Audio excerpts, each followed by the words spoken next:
Welcome to Efiwe, excellence without stress. So good day, everyone, and welcome to another Efiwe JAMB biology tutorial. Excellence without stress. So today we'll be talking about excretion and excretory system. So what exactly is excretion, and what are the excretory systems that organisms have, and what is the importance? Why do we have to excrete, things? Excretion is, in layman terms, that's just removal of things we do not need, things which your body maybe has produced in excess, or anything at all that your body does not need. You will have to excrete it. And if you don't excrete it, if it gets too much, it might become toxic. So that's why we undergo excretion. So excretion is a very, very important life process for all living organisms. So what is exactly excretion? So excretion is what? Is a process by which metabolic waste. So metabolic waste are waste products gotten from metabolism. That means after producing or breaking down substances. So those things that those waste products, they are removed from the body of all living things. So that process we call it excretion. So take note that excretion is different from what? Ejection. So ejection is just the removal of solid waste. That means undigested food substance. That's physics. That means when you go to the toilet and you take out, that's what we call, ejection, not excretion. That's not actually excretion. That's ejection. So excretion is more than that. It's more general. So excretion is necessary for the following reasons. Why do we need to excrete out things? So one, to avoid or to prevent any harm that will cause unnecessary products. So some products, when they are too much in the body, when they are in the body at all, they can become harmful. So excretion helps, to avoid that. So some excretory products, they are poisonous to the body and should be removed. That's what I've been stressing. And to maintain the balance in the body, water balance, pH balance, we call it homeostasis. So if the water is too much, take out some water. If the acid is too much, take out some acid. So that's why we need to do some excretion. So to avoid the interference of waste products with normal metabolic activities in the body, to avoid those waste products from interfering with normal activities in the body. So these are the reasons why excretion is necessary or important. So now I'm going to talk about the excretory structure and the waste in organisms. So this is the picture that I represent, an organism, the structure it uses to excrete, and the product. So once you take note, please, please, please, I can't stress it enough. This table, you have to be familiar with it. In fact, even though you don't gain anything in this whole lecture, make sure you understand this table.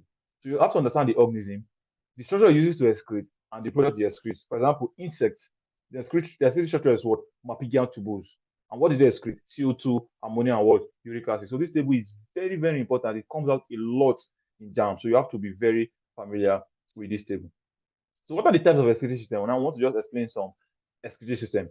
So first of all, we'll talk about the contractile vacuoles in protozoa. So we know protozoa are unicellular organisms, they are one cell organism.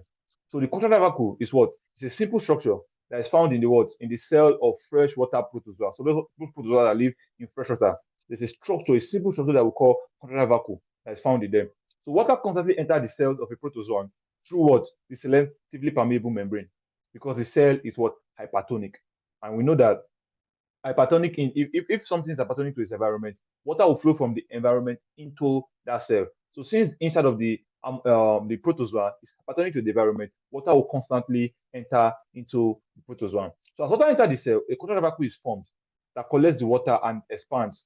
So when it reaches its maximum size, it contracts and it discharges the water through a temporary break in the cell membrane at interval. So water comes into the cell, it stays in the contractile vacuole. After some time, it contracts and it pushes it away. So the of CO2 and ammonia is by diffusion through the what? Cell membrane. So since the cell is just one cell thick, we talked about this before during our respiratory. Since it's just one cell thick, so diffusion is enough to take out the waste product, to take in what it needs. So because it's just very small, you can see this is the whole organism. But in multicellular organisms like our cell, we have trillions of cells. So diffusion would not work. That's why we have to evolve complex excretory, systems. So now we're going to talk about the flame cells in flatworms. So I usually remember flame cell flatworm, FF. So the excretory system consists of two longitudinal canals with branch tubules that ends in one flame cell. You can see it in the picture, everything I've been describing. So the flame cell has a large hollow cell, a large hollow called the what? Cell lumen, with a bunch of flagella in it. You can see the cell lumen, and you can see the flagella that sticks out. So the waste product from the surrounding cell enters into what? Into the flame cell. And the flagella helps to propel the fluid into what? Into the tubules. So the fluid passes from what? The tubules into what? The exterior through a narrow tube that we call is a duct. So take note of that.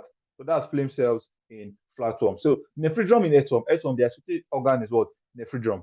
So a pair of nephridra, that's plural, are found on each segment of the earthworm, except taking except of the first three and the last one. So each nephridrum consists of what? A ciliated funnel, which we call a nephrostome, which leads into a long coil tube that is what? That is narrow and medial-ciliated tube. We also have a wide non-ciliated tube and a muscular tube. So those tubes, they open into the exterior as nephridropore. So thinking of that, they open into the exterior as you can see the picture I'm talking about. See the nephrostome.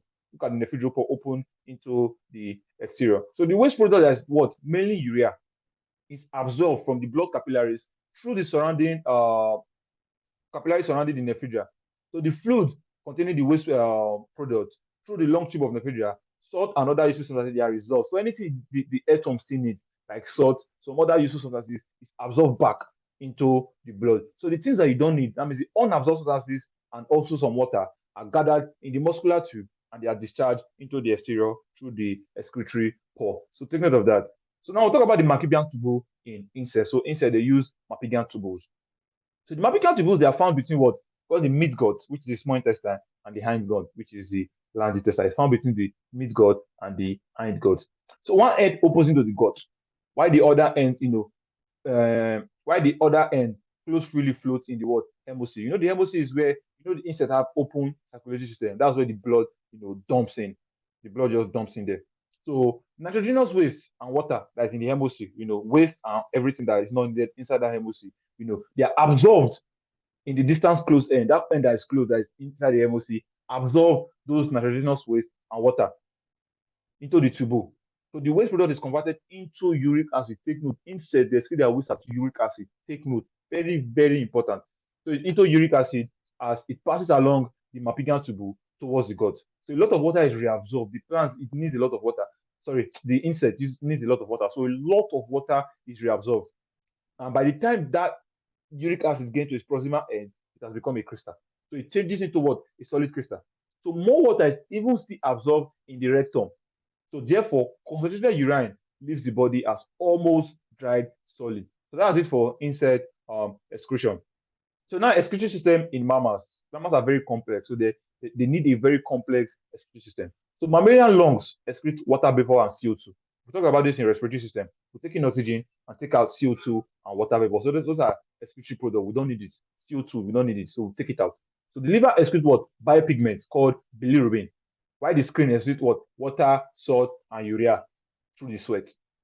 The kidney excretes what? Water, mineral salt, and urea. So the excretory system of mammal consists of a pair of kidney, a ureter, a bladder, the renal artery, and renal vein. You can see it on the right side. You can see the pair of kidney that look like bean. It's bean shaped. You can see the ureter that takes the urine that is formed from the kidney to the bladder. The bladder stores the urine first before it takes. Immediately the urine is formed. It's not just taken out. It stores it. So when it's almost full, when it's almost filled, your bladder sends signals to your brain, and it's time you go to the bedroom and you remove the urine. So now I'm going to talk about the structure of the kidney. So the mammalian kidney is bean shaped, like I said, and is reddish brown organ that's located in the posterior end of the abdomen. Take note on the posterior end of the abdomen. If you are to locate the kidney, it will be easier, faster to get to the kidney through the back than from the front. Just make note of that. So the right kidney is usually slightly lower than the left. That's usually because of because the way the liver is very big. That's the biggest internal organ. It pushes the right kidney down. So the right kidney is slightly lower in the body than the left.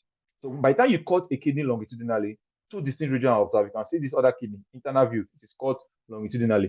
So you can understand two distinct regions. You can see that two regions are distinct, which are what? An outer cortex and what? Inner medulla. The cortex is outside, the medulla is inside. So there are several narrow tubes that we call what? Urinary tubules or nephron. Please take note, nephron. That pass through the region stated above.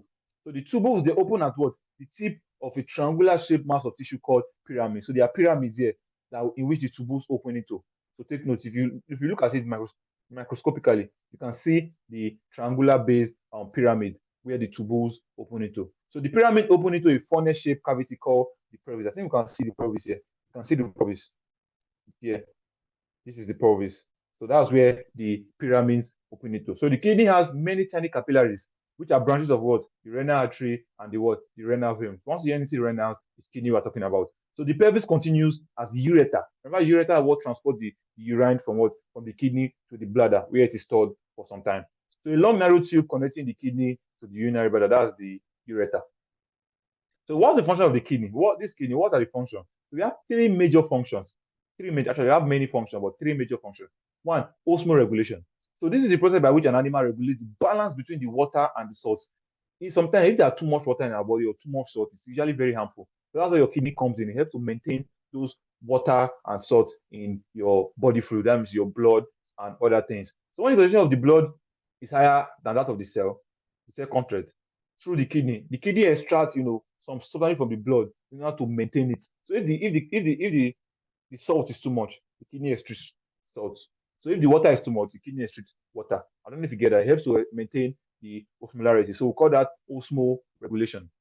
It also helps to maintain the acid-base balance. So the kidney excretes, excess acid or base. So when there's excess acid and when there's excess base, the kidney helps to regulate it.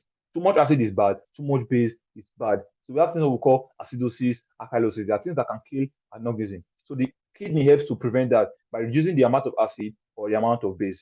So when either of them is more concentrated. So if the body concentration of the base is higher than that of acid, more salt will be excreted with the urine. As a result, the acid-base balance is what maintained back in the body. So we also have excretion. The kidney remove what? Metabolic waste product from the body in the form of urine. So that urine are things we do not need. There are a lot of things in that urine that we do not need. So the kidney helps to what? Excrete it. So urine formation is made possible by what? Numerous urinary tubules, which are the functional unit of kidney. So what is the functional unit of kidney? They are urinary tubule, but you mostly see nephrons. So take note, nephrons are the functional unit of the kidney. So now I'm going to talk about that urinary tubules. What are the structure?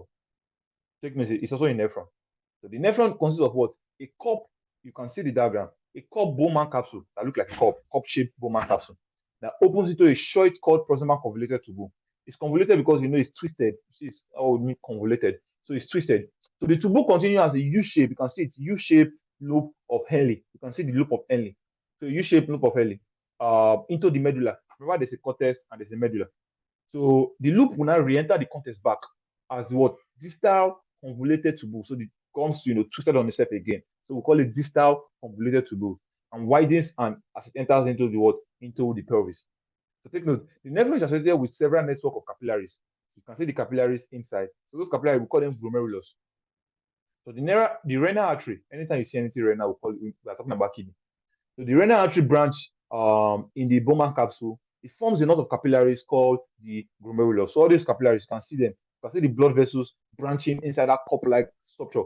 The cup-like structure is called Bowman's capsule. Why that branching? We call it glomerulus. That rejoins to form a blood vessel that leads out of the capsule and branches into a capillary network around the urinary tubule before draining into the renal vein. So you can see everything I've been describing from the picture on the right-hand side. So that urine, how is it formed?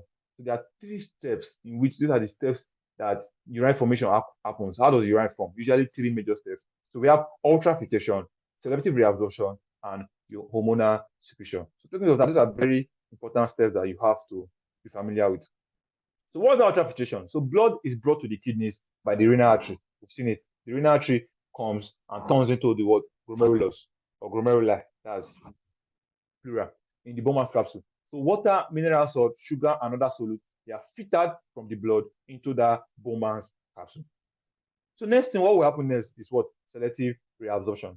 So the glomerular filtrate will flow through the tubule, those proximal convoluted tubule, loop of Henle, then things will be absorbed, things that your body still need. There's some important things in that fluid. So your body takes them out. So it's what you don't need. Remember, excretion is taken out of things you do not need. If you are taking out things you need, that's not excretion, that's a different thing. So water, sugar, amino acid, and salt that are still used to the body, they are reabsorbed into the blood capillary by what? Active transport. So this process of reabsorption of useful material in the body is called selective reabsorption. So you go and selectively reabsorb things you need. Okay, I still need this, so yeah, give me back. Oh, I still need this, give me back. So it's things you have to leave things that you do not need to be excreted. So you don't have to excrete things you also need. So we have hormonal secretion.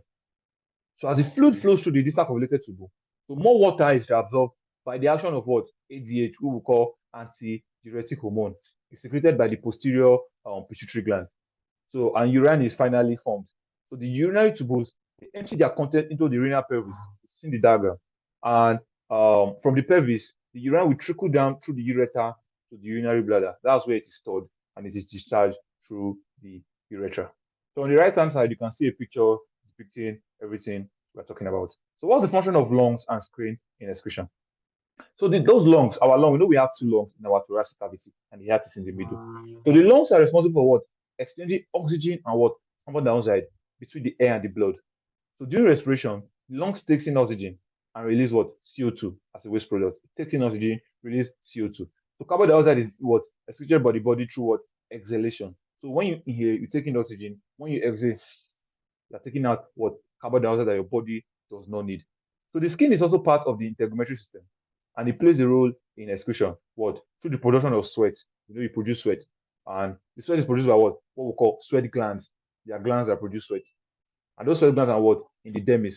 So although the main role of sweat production is what? Is to cool the body. Actually, you know, when you're hot, you sweat, your body cools down. But the sweat also helps to, eliminate excess water, excess salt, and a small amount of urea. So that's excreted through the skin.